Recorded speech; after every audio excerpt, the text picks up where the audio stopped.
할렐루야, 반갑습니다. 오늘은 제자 양육 10번째 시간을 맞이합니다. 오늘도 하나님의 귀한 말씀을 함께 나눌 때 큰 은혜가 저와 또 여러분과 함께 이루어지기를 소원합니다. 잠시 기도하겠습니다. 하나님 아버지 감사합니다. 오늘 제자 양육 10번째 시간을 맞이하며 하나님이 시간마다 우리에게 귀한 은혜의 말씀을 허락해 주심을 감사하고 또 준비된 마음으로 말씀을 받아 아멘하며 또 그 말씀이 이루어지기를 소원하고 그 말씀을 쫓아 순종하는 믿음을 갖는 우리 모두가 되게 하여 주시옵소서. 감사를 드리며 거룩하신 예수님 이름 받들어 간절히 기도드리옵나이다. 아멘. 자, 오늘은 제자 양육 10번째 시간을 맞이했습니다. 우리가 시간마다 하나님의 말씀을 좀 잘 경청하고 있다 생각이 들고 오늘은 지난번에 우리가 조타대 배의 운전대를 온전한 형상으로 만들어놔야 이 배를 운행하시는 주님이 정말 우리의 망망한 바다를 항해하는 이 삶의 여정에서 온전하고 또 건강하게 인도해 주실 수 있다 하는 겁니다. 그래서 오늘은 이 교제에 대한 부분을 함께 말씀을 나누려고 합니다. 그래서 말씀을 들을 때 교제에 대한 생각을 늘 염려해 주시고 함께 말씀을 좀 공부할 수 있도록 하겠습니다.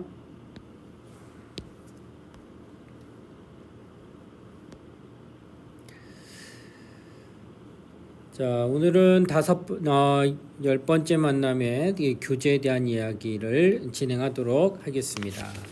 자, 지문을 제가 읽도록 하겠습니다. 좀 더 키워보겠습니다.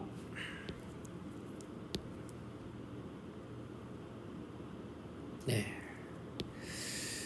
자, 교제는 사람들과 만나서 사귀는 것으로 명명할 수 있습니다. 그러한 교제는 그리스도인에게도 필요하다 하는 겁니다. 그리스도인들의 교제는 세상의 교제와는 좀 특성이 다르다라는 사실이에요. 일반적인 교제는 일정한 거리를 둔 개개인들에게서 시작이 되지만은 그리스도인들의 교제는 인간 사이에 막힌 담을 허신 십자가에서 시작된다라고 하는 것입니다. 자, 그래서 에베소서 2장 13절 14절의 말씀을 제가 한번 읽어보겠습니다.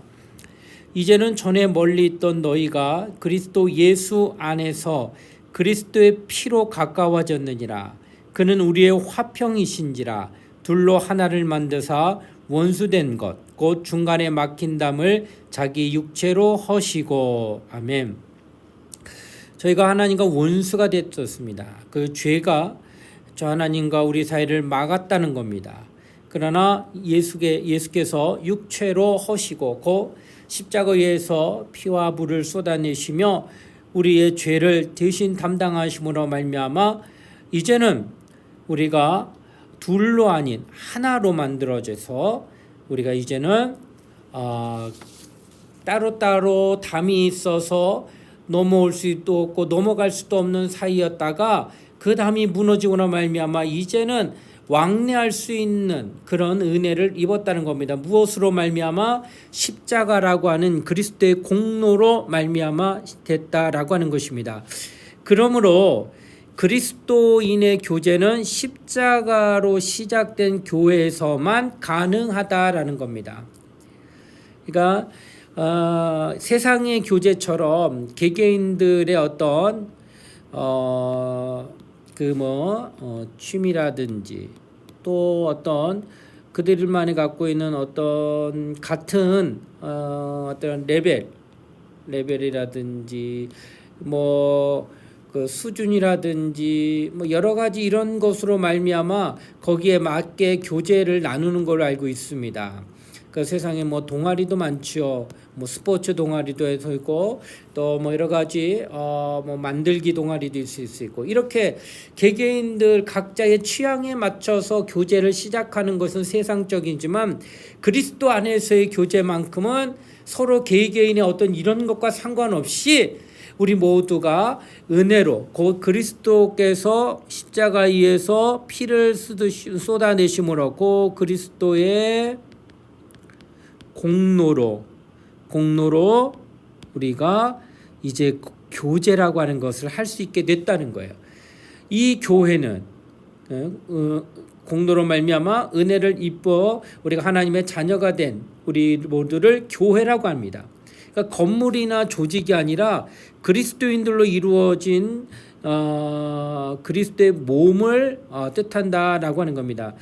그러므로 참 교제는 그리스도인들이 함께 모여 하나님을 예배하는 데서 시작되고 예배를 통해서 완성될 수가 있다라고 하는 것입니다. 자, 시작 자체가 세상적인 교제하고 전혀 다르다라고 하는 것을 전제로 하고 우리가 하나님 말씀을 함께 보도록 하겠습니다.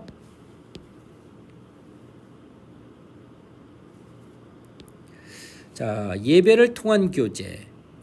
예배하러 교회 가는 사람들 중에 예배의 목적이 설교를 듣는 것으로 생각하는 사람이 참 많습니다. 뭘로 알 수 있느냐?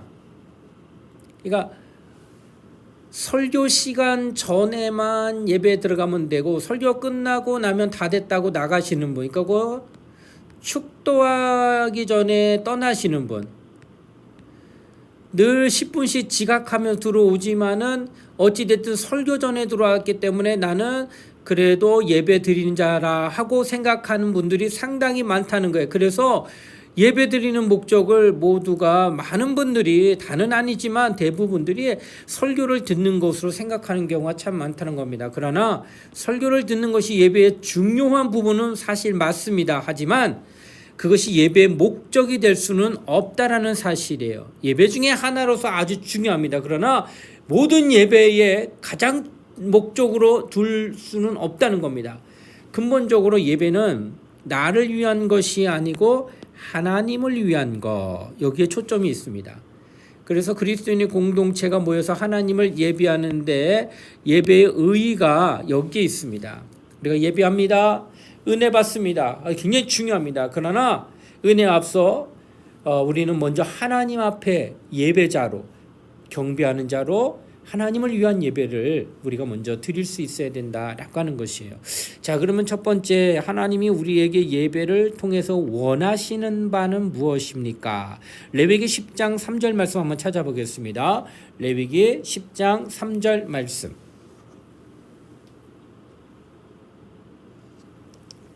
자, 레위기 10장 3절 말씀. 자, 다 찾으신 줄 알고 제가 한번 말씀을 읽어보도록 하겠습니다. 모세가 아론에게 이르되 이런 여호와의 말씀이라. 이르시기를 나는 나를 가까이 하는 자 중에서 내 거룩함을 나타내겠고 온 백성 앞에서 내 영광을 나타내리라 하셨느니라. 아론이 잠잠하니. 아멘. 자, 하나님이 뭘 원하신다고 그랬냐면 모세를 통해 말씀하기를 나를 가까이 하는 자, 그러니까 하나님 앞에 나와 예배하는 자를 볼 때에 하나님은 그들 가운데에서 내 거룩함을 나타내고,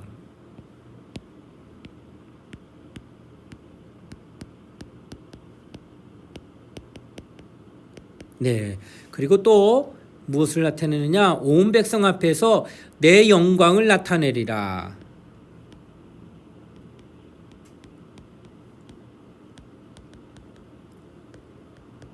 네, 하나님이 원하시는 것은 하나님의 내라고 하는 것은 하나님입니다. 하나님의 거룩함, 또 여기인데도 하나님의 영광을 나타내는 것. 하나님을 가까이 하는 자들을 통하여, 그러니까 하나님 앞에 나와서 하나님 앞에 경배하는 자들을 통하여 하나님이 원하는 것은 바로 그들에게 하나님의 영광을 나타내는 겁니다. 그들에게 하나님의 거룩함을 드러내는 거라 하는 것입니다. 그래서 우리가 예배하는 예배자로서 우리가 여기에 모일 때 하나님을 위해서 또 그분의 영광을 위해서 함께하는 예배가 하나님이 기뻐하는 참 예배다라고 하는 것입니다. 예배의 초점은 하나님입니다. 그래서 예배하는 예배자가 하나님을 향하여 하나님이 무엇을 원하시는지, 하나님이 무엇을 기뻐하시는지를 알고 예배하는 예배자가 되어야 된다는 거예요. 하나님과 상관없이 내 만족에 도취되어 가지고 하는 예배는 이건 예배가 아니라는 거예요. 오직 먼저는 하나님을 알아야 돼요. 그리고 하나님을 기쁘시게 하는 하나님이 소원하시는 것을 알고 예배하는 예배자가 되어야 된다는 것을 성경은 지금 말씀하고 있다는 것입니다. 자, 그래서 하나님을 위한 예배를 어떻게 드릴 것이냐. 자, 우리 말씀 또 보겠습니다.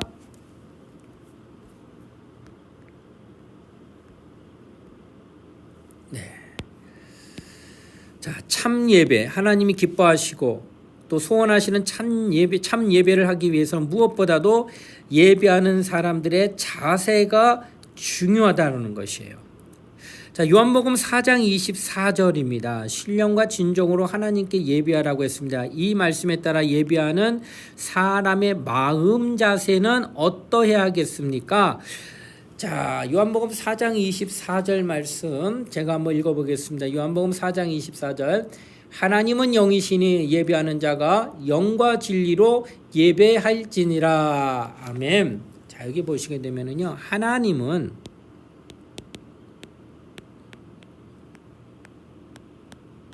영이시니 이렇게 표현하고 있어요. 하나님은 영이시니. 그리고 예배하는 자가 개역 개정에는 영과 진리로, 개역 한글에는 신령과 진정으로 이렇게 표현했어요. 신령과 진정으로, 영과 진리로 이렇게 표현되어 있는데, 자, 바로 이 신령이라고 하는 것은 뭘 뜻하느냐?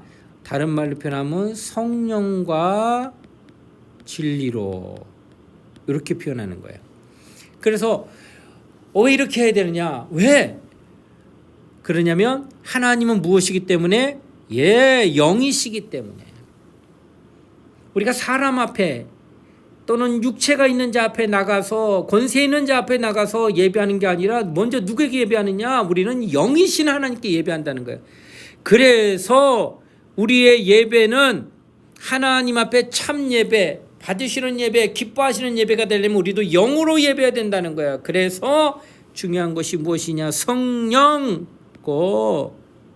뭘 얘기할까요? 성령으로 예배해야 된다는 거. 신령이라는 것은 성령으로 예배하는 자. 그러니까 예배할 때 자신의 의를 가지고 경건함을 갖고 나오는 게 아니라 하나님 앞에 기도할 때 성령으로 내가 하나님 앞에 나갑니다. 하나님의 영을 의지하여 내 영이 하나님 앞에 예배합니다. 하나님은 영이시니까. 그래서 나의 영이 하나님을 뵙기를 원하나 내 영이 하나님의 성령으로 말미암아 인도를 받으며 예배자가 될 때에 그 예배가 영적 예배가 된다라고 하는 거예요. 그래서 성령의 인도를 받지 않으면은, 성령으로 말미암아 예배하지 아니하면 육적인 예배가 될 수밖에 없습니다. 그래서 여러분 교회에 올 때 그 전부터도 기도하는 게, 하나님 오늘 이 거룩한 예배 신령과 진정으로 고 성령으로 예배하는 예배자가 되게 하소서. 성령으로 하나님 앞에 영으로 예배하는 자가 되게 하여 주시옵소서 하고, 그 마음이 하나님의 성령을 의지하고 예배자로 나가란 말입니다. 성령을 의지하지 아니하고 아무 생각 없이 그냥 와서 앉아있으면 육적인 예배가 되는 거예요. 예배는 드렸으나 과연 하나님이 인정하시고 원하시는 예배는 자가 되었는가? 그것은 아니올 것입니다. 반드시 우리의 마음의 자세는 성령의 인도를 받는 예배, 또 성령으로 감동받는 예배를 드려야 된다라는 겁니다. 또 하나는 진리로, 이렇게 얘기했어요. 진리로. 자, 내가 곧 길이요 진리요 생명이니 이렇게 표현했죠. 진리는 예수예요. 그러니 예수로 나아간다. 뭘 뜻할까요? 나의 구원이 누구로 말미암아 이루어졌어요? 예수. 그러니까 내가 나의 공로를 가지고 하나님 앞에 나가 하나님이신 영을 뵙는 게 아니라 내가 예수 그리스도의 공로를 의지해 가지고 나가는 겁니다. 의지해서. 예수 그리스도의 공로. 그러니 하나님 앞에 나와 예배할 때에 하나님 나는 죄인입니다. 그러나 나는 예수의 피로 내가 깨끗함을 받은 하나님의 자녀가 되었으니 나는 그리스도의 공로를 의지하며 주님 앞에 나가 예배합니다. 나는 정말로 의가 없는 자요. 나는 정말로 부족한 자요. 나는 죄인 중에 괴수가 맞습니다. 그러나 내가 그리스도의 공로로 예수님을 의지하며 예수님으로 말미암아 내가 예배자가 되기를 원하오니 주여 나로 긍휼히 여겨주시고 예배자로 내가 온전히 주님으로 나가 예수님으로 말미암아 예배드리기를 원합니다. 이렇게 말씀한다는 거예요. 그래서 예배드리는 자세, 마음 자세가 그리스도의 공로를 의지하는 자는 절대로 교만하지 않습니다. 오만하지도 않고 거만하지도 않습니다. 진리 있고 내가 곧 길이요 진리요 생명이니 요한복음 14장 6절에 있는 말씀처럼 예수로 내가 정말로 주님으로 말미암아 은혜 받아서 예배하지 내가 무엇이 잘났다고 하나님 앞에 나가 예배할 수 있겠습니까? 하나님은 또한 영이신데 그러므로 내 영이 그리스도의 공로로 죄사함 받은 은혜 받은 자로서 내 마음이 겸손함으로 말미암아 은혜 받지 않으면 나는 하나님 앞에 나갈 수 없는 자임을 깨달아 은혜로 하나님 앞에 나가고 성령으로 하나님 앞에 나가는 그 마음의 자세가 있는 자가 신령과 진정으로 하나님을 만나는 예배자가 된다라는 거예요.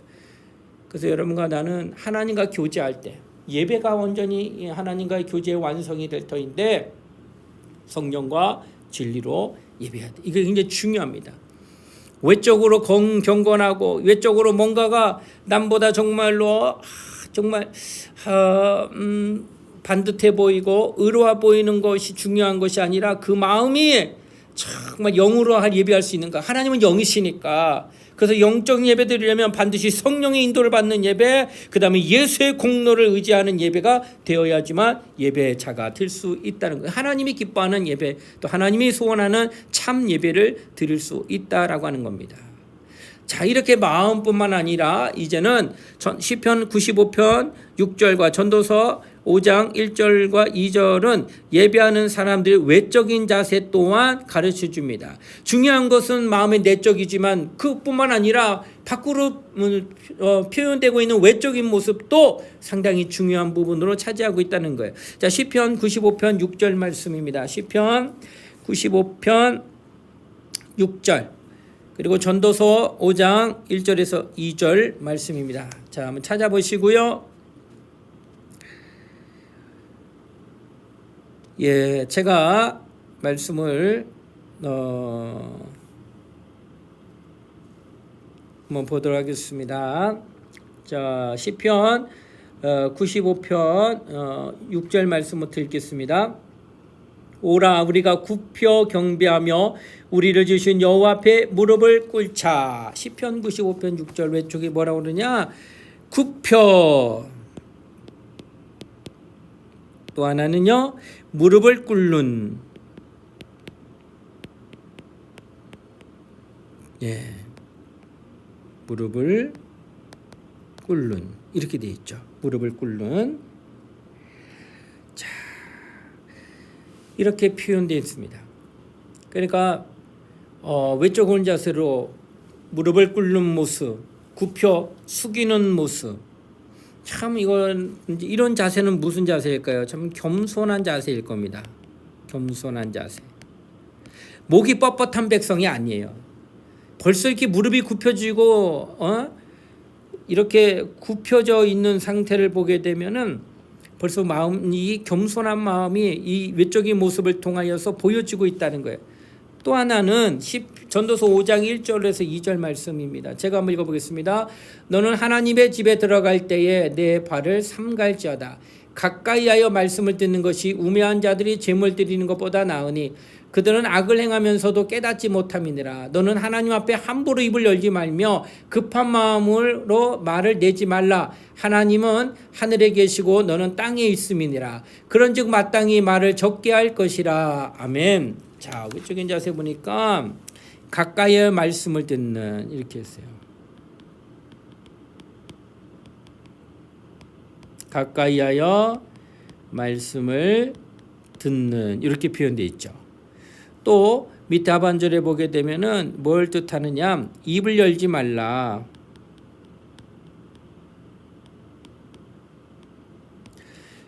말을 내지 말라.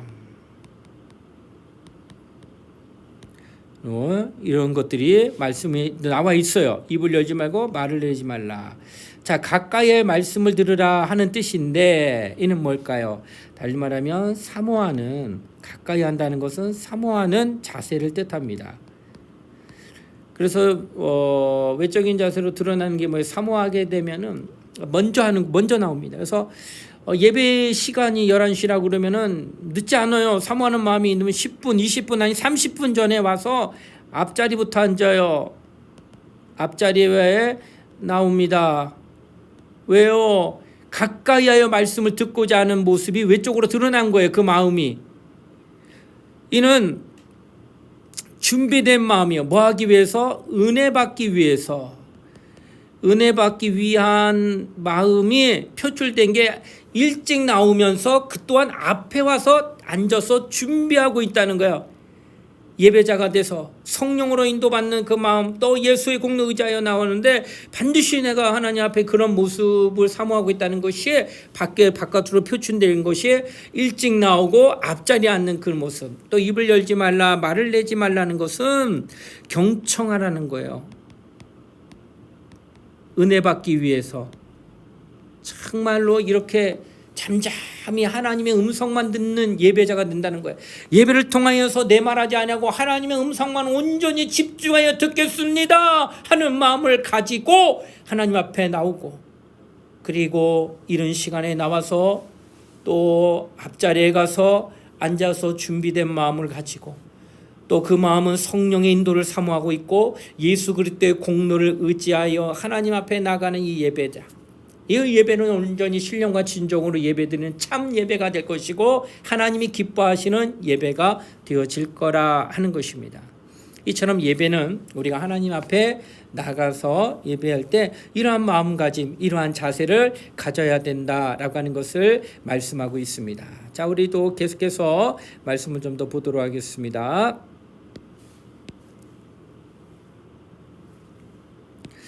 자, 예배가 복잡해야 할 필요는 없습니다. 그러나 예배는 우리 마음과 삶을 하나님께 드리며 그 안에서 하나가 되는 시간이어야 합니다.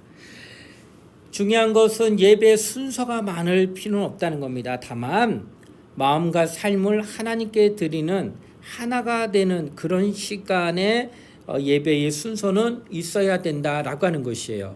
자, 그러면 사도행전 2장 42절은 예배에 필요한 4가지 요소를 가르쳐 줍니다. 어떤 것이 있습니까? 여러분 사도행전 2장 42절 한번 찾아보시겠습니다. 사도행전 2장 42절.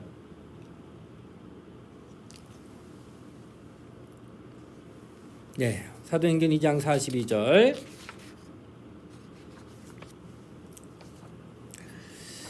자, 다 찾으신 줄 알고 사도행전 2장 42절 말씀을 제가 한번 읽어보겠습니다. 그들이 사도의 가르침을 받아 서로 교제하고 떡을 떼며 오로지 기도하기를 힘쓰니라. 아멘.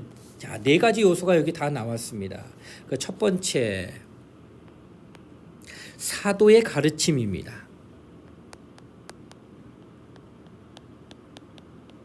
뭘까요? 오늘날 설교입니다. 그러니까 예배의 필요 요소, 설교가 있어야 되는 거고요. 두 번째는 교제입니다. 자, 세 번째는 떡을 떼며, 이거는 성찬을 뜻합니다. 그리고 네 번째는 기도와, 이렇게 4가지. 그럼 말씀과 교제와 성찬과 기도가 예배에 필요한 요소로 초대교회 사도행전 2장에 나타나고 있다라고 하는 거예요. 그래서 복잡하지는 않지만 그래도 필요하고, 왜 하나가 되는 시간으로서 말씀을 듣는 시간, 교제하며 성찬하며 기도하면서 정말로 하나님과 우리의 자신의 마음과 삶을 하나님께 드릴 수 있는 정말로 최소한의 이런 어떤 모습은 있다라고 하는 것이에요. 자, 이 외에 예배에 포함되어야 할 것들을 한번 생각해 보겠습니다. 역대상 16장 29절, 골로새서 3장 16절, 시편 47편 1절에서 2절 그리고 5절 이 외입니다. 기본 이거는 가장 중요하고 설교, 교제, 성찬, 그 다음에 기도 그 외에 또 예배에 포함될 수 있는 것들이 성경에 기록되어 있다는 거예요. 자, 역대상 16장 29절 말씀을 제가 한번 읽어보겠습니다. 여호와 이름에 합당한 영광을 그에게 돌릴지어다. 제물을 들고 그 앞에 들어갈지어다. 아름답고 거룩한 것으로 여호와께 경배할지어다. 아멘. 하나님 앞에 예배하며 경배할 때에 뭘 갖고 가느냐? 제물을 가지고 가라. 이것은 예물이 될 수 있고 오늘날로는 또 헌금을 말하는 겁니다. 그래서 하나님 앞에 예배할 때에 나의 마음을 표하는 거예요. 물질이 있는 곳에 내 마음이 있다라고 했습니다. 그래서 물질을 하나님 앞에 드는 것은 내 마음을 표하는 거예요. 그것이 헌금입니다. 그래서 감사함으로 하나님 앞에 그런 마음을 표현하는 헌금, 예물, 재물을 갖고 나가라 하는 겁니다. 골로새서 3장 16절입니다. 제가 골로새서 3장 16절 말씀을 읽어보겠습니다. 그리스도의 말씀이 너희 속에 풍성히 거하여 모든 지혜로 피차 가르치며 권면하고 시와 찬송과 신령한 노래를 부르며 감사하는 마음으로 하나님을 찬양하고 뭘 할 수 있느냐? 감사하는 마음을 찬양한다고 그랬습니다. 그래서 예배 안에는 찬양이 있다 이런 것이에요. 자, 또 시편 47편 1절로 2절 말씀입니다. 시편 47편 1절로 2절 제가 읽겠습니다. 너희 만민들아 손바닥을 치고 즐거운 소리로 하나님께 외칠지어다. 지존하신 여호와는 두려우시고 온 땅의 큰 왕이 되심이로다. 아멘. 자, 손바닥을 치며 즐거운 소리로 하나님께 외칠지어다. 이 또한 하나님의 성호를 높이며 찬양하는 모습처럼 나타나고 있다고 하는 것이에요. 자, 또 시편 47편 요번은 5절 말씀입니다. 시편 47편 5절 제가 한번 읽어보겠습니다. 하나님께서 즐거운 함성 중에 올라가시며 여호와께서 나팔 소리 중에 올라가시는도다. 아멘. 여러분 보면은 함성 그럴 때 나팔 불 때도 이렇게 합니다. 인간 나팔 불 때 악기로도 하나님 앞에 찬양할 수도 있죠. 이렇게 하나님 앞에 예물을 드리고 찬양과 악기를 동원하여 또 말씀을 듣고 교제하며 성찬하며 기도하며 예배를 정말 온전하게 하나님께 드려지는 이런 시간들이 우리에게 있다라고 하는 것입니다. 자, 그럼 계속해서 또 말씀을 좀 더 보도록 하겠습니다. 자, 찬양은 하나님을 예배하는 데 가장 중요한 요소입니다. 하나님을 예배하는데. 자, 그래서 우리 찬양에 대한 것을 조금 보도록 하겠습니다. 찬양을 통해 우리는 우리를 구원하신 하나님에 대한 절대적인 신뢰를 선언하고 그리고 사탄의 공격에 대항하는 믿음의 방패를 들게 되고 주님의 능력을 나타내시게 할 수 있다는 것. 무엇이? 찬양이. 그러니까 우리가 예배 가운데에 힘을 다해 하나님 앞에 찬양을 부르게 되면은 내 마음에 나를 구원하신 하나님에 대한 절대적인 신뢰를 선포, 담대하게 말하는 겁니다. 나를 구원하신 하나님, 절대적인 신뢰가 거기서 내 마음에 움직여지고 또 이로 말미암아 사탄의 공격을 대항하는 믿음의 방패를 내 안에 갖게 되고 마침내 주님의 능력을 드러내게 하는 아주 정말로 선전포고하게 하는 그런 찬양을 우리가 부를 수 있다는 거예요. 찬양에 그런 능력이 있다라고 하는 것이에요. 또 찬양은 우리의 삶 가운데서 성령을 자유롭게 합니다. 참 중요한데 성령을 자유롭게. 그래서 성령이 우리가 찬양하는 가운데는 우리 삶 가운데 성령이 자유롭다는 것은 원하시는 대로 행하실 수 있다는 거예요. 그러니까 그러니까 어떤 제한이 없다는 거예요. 제한이. 그러니까 원하시는 모든 것들을 다 합니다. 우리는 인격적이고 하나님도 인격적이에요. 그러나 찬양을 통하면은 우리의 인격을 내려놓고 하나님의 인격이 역사하실 수 있도록 마음 문이 열려져 있는 것, 그로 성령이 자유롭게 그가 뜻하신 대로 우리를 이끌어가기에 너무나도 자연스러워질 수 있다는 거예요. 그래서 때로는 찬양이 하나님의 성령의 새로운 감동에 앞서가기도 하는 거예요. 앞서간다는 것은 길을 트는 것처럼 찬양을 통해서 우리의 마음이 내려지니까 성령이 정말로 편안하게 가고자 하시고 원하시는 일들을 우리를 통하여서 인도하시는데 전혀 부담 없고 전혀 제한받지 아니하고 기쁘시게 할 수 있다는 거예요. 뭐를 통해? 찬양을 통하여 그런 성령의 자유로움이 드러나게 할 수도 있다고 하는 것입니다. 또 세 번째는 찬양은 모든 진실한 그리스도인들의 연합에 크게 기여합니다. 연합입니다. 그래서 찬양을 함께 부를 때 우리가 하나됨을 기억하고 찬양을 통하여 한 마음이 되어 한 곡조와 한 가사를 통하여서 하나님 앞에 나가게 되니 모인 무리들이 정말 연합에 대한 큰 기쁨을 함께 할 수 있다라고 하는 거예요. 그래서 여러분, 찬양은 교회 안에서 예배하는 데서 뿐만 아니라 모든 삶 가운데에서도 우리는 찬양이 너무나도 중요하다는 것을 깨달을 수 있다는 거예요. 또 찬양은 우리의 마음을 주님께 고정입니다. 우리의 귀를 주님의 말씀에 집중입니다. 그의 사랑이 우리 마음에 부어지기 위하여 준비하는데 반드시 도움이 된다라는 거예요. 준비하는데. 그래서 찬양을 하게 되면은 우리의 마음이 흩어지지 않아요. 여러분, 마음이 분산되는 것처럼 괴로운 게 없습니다. 그래서 마음이 고정이 된다는 것은 흔들림이 없다는 거예요. 흔들림이. 그래서 오직 한 마음이 되는 거죠. 고정이 됐기 때문에 어디 다른 데 치우치지 아니하고 딱 하나만 바라볼 수 있다고 하는 것이 바로 찬양을 통하여서 흩어진 마음들이 추스러지고 그리고 주님만을 바라보게 된다는 거예요. 찬양을 통하여 우리가 예배 앞서 찬양을 하잖아요. 그러면 우리가 이제는 말씀을 들을 때에 말씀을 참 집중하게 된다는 거예요.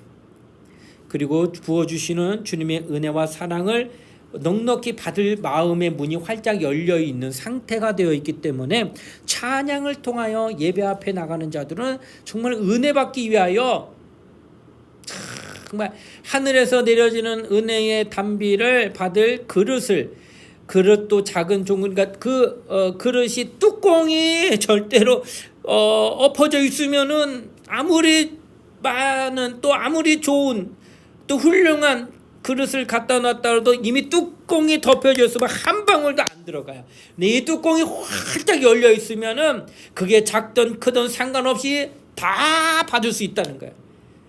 그래서 우리의 마음을 찬양을 통하여서 열어놓게 되면은 상당히 예배 가운데 하나님의 은혜가 정말 우리에게 임한다고 하는 것을 볼 수가 있다라고 하는 것입니다. 자, 우리 계속해서 말씀을 좀 더 보도록 하겠습니다.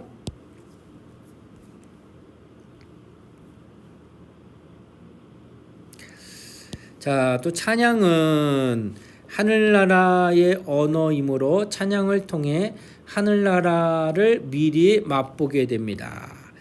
자, 하늘나라의 언어로 하늘나라의 나라를 미리 맛본다. 우리가 이 땅을 살아가면서 찬양을 통하면서 우리가 하나님의 나라가 우리 안에 나타남을 맛볼 수 있다. 왜요? 그러니까 온전하게 누릴 수 있는 것은 어디 가서 저 하늘나라를 직접 가야 될 겁니다. 그러나 미리 맛볼 수 있다는 거예요. 뭘 통해? 찬양을 통해 어디에서? 지금 우리 안에서 그런 은혜를 맛볼 수가 있다라는 겁니다. 그래서 정말 찬양을 많이 하는 분들의 그 모습을 보게 되면 정말 그 마음이 기쁨이 있고 그 마음의 행복함이 정말 넘쳐나고 있다는 것을 볼 수가 있어요. 그러니까 우리가 늘 찬양을 입술에서 떠나지 않고 늘 입술에서 나올 수 있도록만 우리가 늘 찬양할 수만 있다면은 우리 안에 큰 기쁨과 우리 안에 참 행복함은 늘 샘솟듯이 늘 경험할 수 있다고 하는 것을 이야기하고 있다는 거예요. 그래서 우리가 예배 때 이런 찬양을 부를 때 정말 힘을 다하여 뜻을 다해 마음을 다하여 힘있게 한번 찬양하는 거예요. 어떤 분은 찬양하자 하는데도 죄송하지만 우거지상이 돼가지고 무슨 걱정이 있는지, 예, 걱정이 있을 수 있지요. 왜? 삶이 녹록지 않으니까. 그러나 예배당 안에 들어와서만큼은 내가 다른 것들을 다 내려놓는 거예요. 찬양을 통하여서 하나님 앞에 마음을 집중할 수 있다고 하는 거니까, 정말 내 마음이 그렇게 되게 하기 위해서 누구보다도 더 열심히, 더 적극적으로 입술을 크게 열어 내 마음을 다하여서 소리 높여서 하나님을 찬양하게 되게 되면은, 그렇게 우리가 하나님 앞에 마음을 다한 찬양으로 또 우리가 은혜 받을 수 있는 모습으로 우리가 다 되어질 수 있다라고 하는 것이어서, 찬양할 때는 여러분이 정말 그런 마음을 가지고 앞으로도 정말 우리가 예배자로서 나올 때에 그런 마음가짐을 정말 준비해서 나오었으면 대단히 유익하다라고 하는 것입니다. 자, 지금까지 한 말씀은 바로 하나님과 우리가의 교제, 그건 예배밖에 없습니다. 그래서 하나님과 가까워지려면요, 예배 드려야 됩니다. 하나님을 정말로 나와 함께 동행하게 하고 함께하게 하려고 하면은 당신은 정말 예배자가 되어야 되는 거예요. 그것을 하지 아니하면서 하나님과 친밀해지려고 한다는 건 불가능하다는 거예요. 그분과 친밀하고 가까운 교제를 하고자 한다면 반드시 예배자가 되어야 됩니다. 그래서 예배를 소홀히 하는 자는 하나님이 가까이 하지 않습니다. 예배를 무시하는 자는 하나님도 그를 무시할 수밖에 없는 겁니다. 예배를 소중히 여기고 예배 안에서 주님을 뵙기를 소원하는 자를 하나님은 찾아오시는 겁니다. 그래서 우리는 어떠한 일이 있어도 예배자가 되어야 된다라고 하는 것을 말하고 있습니다. 자, 이번에는 이제 하나님과의 그런 교제가 있고 난 뒤에는 이제 성도 간의 교제가 우리에게 주어집니다. 자, 십자가 아래에서는 땅에 있는 모든 사람이 평등하다고 말한 사람이 있습니다.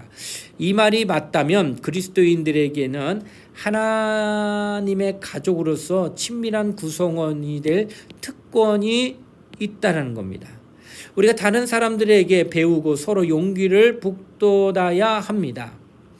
그리스도인들이 함께 모여서 서로 세워줄 때 참다운 성도의 교제가 이루어진다라고 하는 것입니다. 그러니까 이런 아름다운 공동체는요, 그냥 만들어지는 게 아니라 서로가 만들어가는 거예요. 그냥 누가 해주겠지가 아니라 서로 내가 같이 우리가 하면서 만들어가야 된다는 거예요. 만일 우리가 다른 그리스도인에게서 고립이 된다면 그리스도인의 교제가 있을 수 없다는 겁니다. 하나님은 모든 그리스도인들이 믿음의 가족으로서 지역교회에서 활발한 구성원이 되기를 원하신다는 거예요. 그 지역교회, 이런 것은 섬기는 교회가 있어야 되는 거예요. 무교회가 아닙니다. 무교회는 아니에요. 무교회라는 건 교회를 인정하지 않는 거예요. 그냥 내가 하나님과 다이렉트로 하나님과 예배하면 그러면 됐지. 무슨 또 만나서 사람들끼리 만나면 상처만 주고 괴로움만 받으니까 나는 그냥 혼자서 하나님만 만나. 무교회주의를 얘기하는데 이것은 옳지 않다는 거예요. 우리는 이제 계속 공부할 겁니다. 우리가 이제 왜 무교회주의를 하지 않아야 되고 우리는 섬기는 교회가 반드시 있어야 된다고 하는 사실을 우리가 이제 성경을 통하여 좀 배울 거예요. 여러분 한번 이제 말씀을 더 보도록 하겠습니다.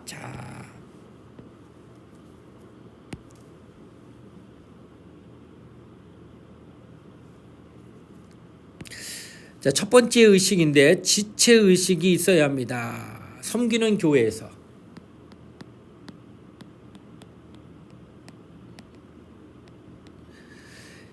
로마서 12장 5절입니다. 이와 같이 우리 많은 사람이 그리스도 안에서 한 몸이 되어 서로 지체가 되었느니라. 아멘.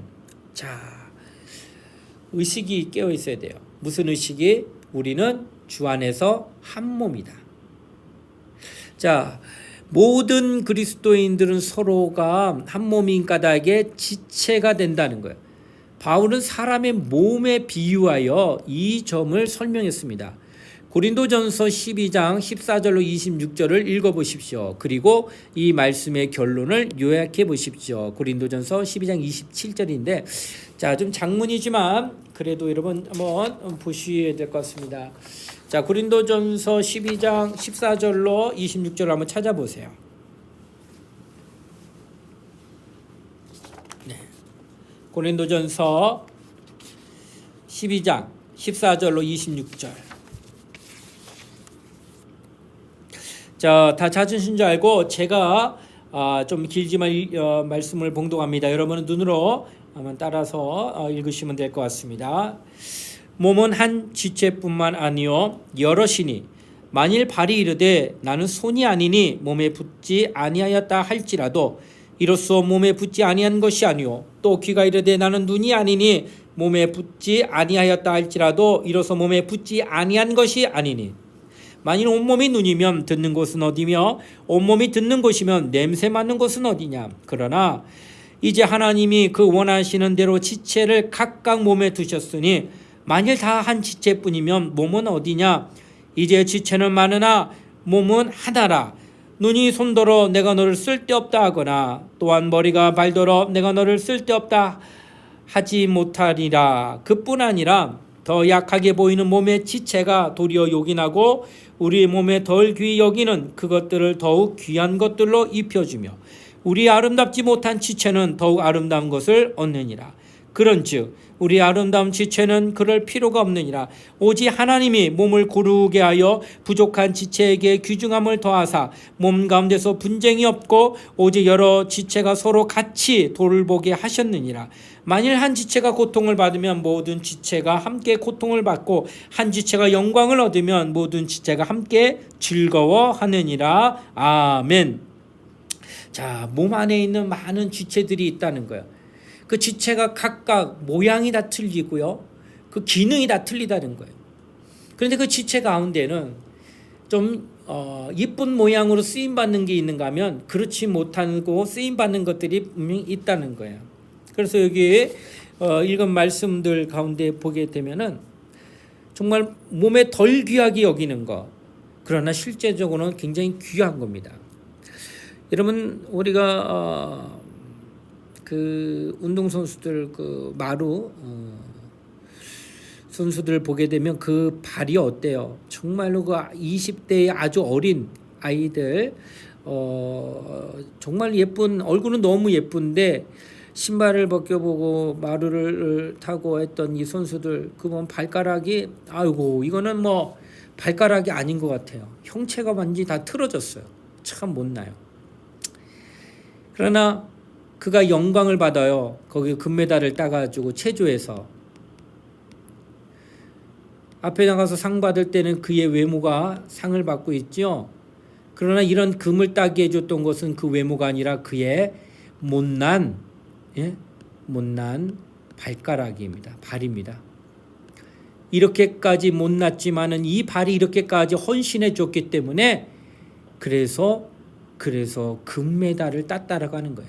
여러분, 모든 지체가 몸 안에 다 있어서 섬기는 가운데에 고통 같지만 그래도 견디면서 이렇게 애써준 것이 있었기 때문에 마침내 영광을 받는 자리도 나온다라고 하는 것이에요. 그러니 바깥의 외모로 잘 보이고 예뻐 보이는 그것이 발바닥과 같은 발과 같은 못나게 보이는 그것을 향하여 너는 나와 이렇게 같이 할 수 없다라고 말할 수가 없다는 거예요. 그것이 있었기 때문에 오늘날 내가 있다고 하는 것도 인정할 수밖에 없다고 하는 것이에요. 사람이 잘 서 있습니다. 그러나 엄지발가락 하나만 없으면 중심 못 잡아서 넘어지고 쓰러진다는 거예요. 하찮게 냄새나는 발이라 할지라도 그렇게 중요하다는 거예요. 우리 중심을 잡게 하는 엄지발가락, 그런 것이 바로 지체라는 거예요. 교회 안에는요 이런 모습들이 다 있다는 거예요. 이름도 없이 빛도 없이 수고하는 분들이 있었기에 그래 교회가 아름답게 나타나고 있는 부분이 반드시 있다는 거예요. 드러내서 해야 될 지체도 있지만은 그렇지 아니하고 나타나지 않으면서도 그 자리를 묵묵히 지키면서 일하는 지체 또한 반드시 있다라고 하는 것이에요. 제가 우리 주일학교 아이들, 이제 어린 유치부입니다.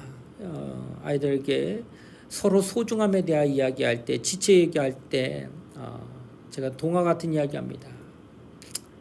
얼굴이 예쁜 얼굴이 자기 몸 안에 있는 지체 가운데 똥꼬를 보고 냄새도 나고 모양도 아주 형편없어서 똥꼬 너는 왜 우리 몸에 있어?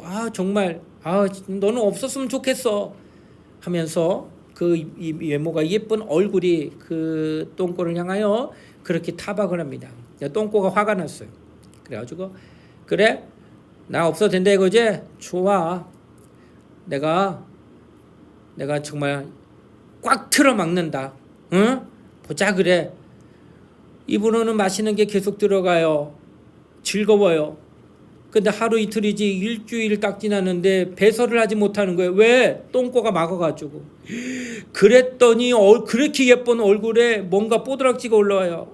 막 이렇게 신진대사가 원활하게 이루어지지 않으니까 온몸에서 막 부작용이 일어나서 얼굴이 막 난리가 났습니다.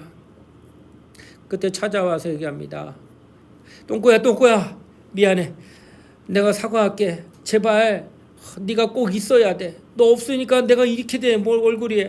제발 부탁이야. 정말 네가 네 할 일을 꼭 그 자리에서 해줬다는 게 얼마나 소중한 걸 알았어. 정말 용서해주고 미안해. 그래 알았어 하고 배설물을 내보냈어요. 다시 얼굴이 회복됐대. 이와 같은 이야기를 제가 아이들에게 했어요. 여러분 정말 보잘것없고 냄새나는 것 같아서 내 몸에 과연 있어야 될까라고 생각했던 그 똥꼬가 없으면은 우리 못 살아요. 우리 만약 먹고 내보내지 않으면 배 터집니다. 그냥 죽는 거지. 그거 어떡할 거예요?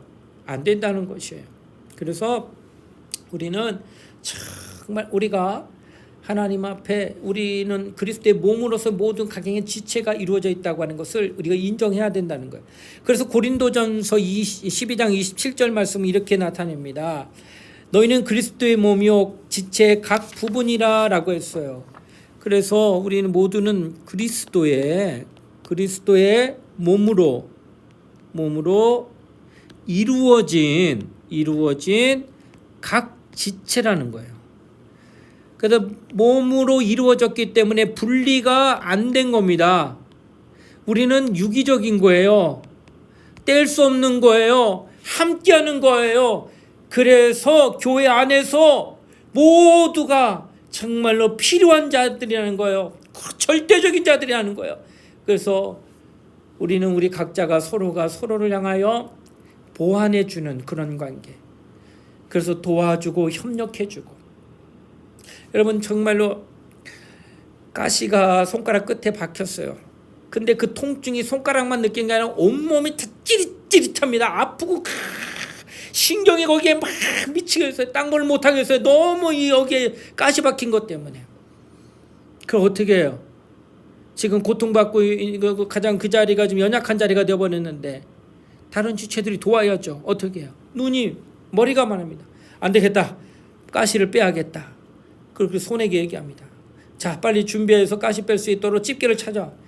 그리고 눈을 얘기합니다. 정확하게 어디인지를 확인하고 손으로 갖다가 들이대고 호흡을 맞춰가지고 잘 뽑아 다치지 않게 하고 딱 뽑아내요. 그리고 나서 고통이 사라집니다. 여러분 지체가 그런 거예요. 어디 하나가 아프면 뭔 전체가 아프기 때문에 그 아픈 거를 내버려 두는 것이 아니라 그것을 어떻게든 해결하고 아프지 않게 하려고 도와요. 돕는 것처럼 서로 보완해 주는 거예요. 연약하면 그 연약한 부분을 다른 지체가 돕고 또 반대로 이쪽이 연약하면 또 여기서 그 지체를 돕는 이런 유기적인 보완하는 그런 아름다운 형상이 되어질 때에 교회는 아름다운 모습으로 나타난다라고 하는 것을 성경은 말씀하고 있다라고 하는 것이에요. 자, 따로따로 있던 지체들이 모여서 몸을 이룬 게 아닙니다. 원래 몸은 지체들의 구성되어 존재한다는 몸이라고 하는 것 자체는 벌써 지체가 함께 있어 몸이 됐다는 거예요.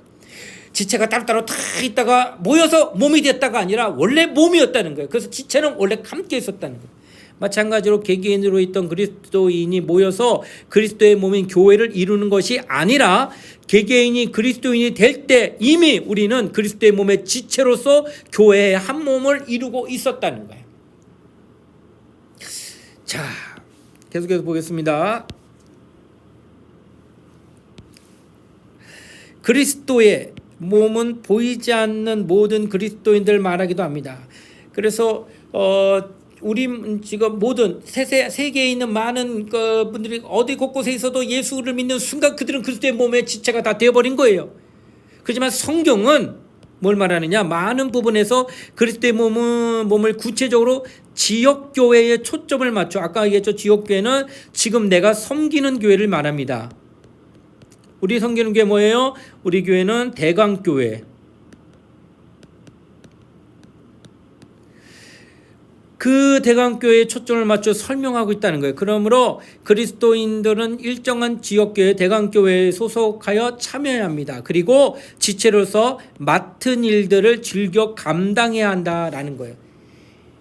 그래서 밥을 먹으려면 손이 그리고 눈이 정확하게 음식을 찝어야 되고, 또 걸어서 어디 가려면은 눈이 보고 발이 정확하게 넘어지지 않고 균형을 잡아서 정확하게 걸어가 줘야 되고, 공부를 하더라도 눈과 시력과 모든 것들이 다 협조해줘 가지고 내 머리에 집어넣고, 정말 이루 말할 수 없는 모든 것들이 다 하나하나 이루어질 때 모든 지체가 연합해서 힘을 모으고 마음을 모으고 뜻을 모아서 각자 자기의 역할을 분담하여 잘 해주어야 일이 진행되고 일이 이루어지고 있다고 하는 것을 말씀하고 있다라고 하는 것이에요.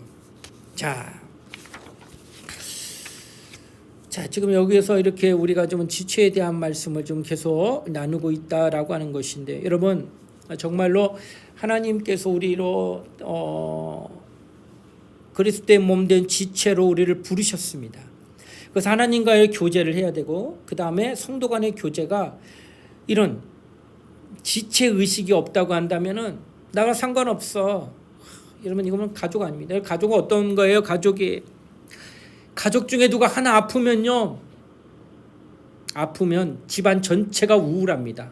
내가 아픈 게 아니에요. 다른 가족이 아픈데 그 가족 하나 때문에 집안 전체가 다 우울합니다. 왜요? 내 마음이 있어요, 거기에. 내가 정말로 내 자식이 아프거나 내 부모가 아프거나 내 형제가 아프면은 남이 아니에요. 가족이긴 까닭에. 그래서 마음이 가고 정말로 내가 모든 신경이 다 거기에 가 있어요. 그래서 참 마음고생하는 거예요. 누가 아프기만 해도. 이게 가족이에요.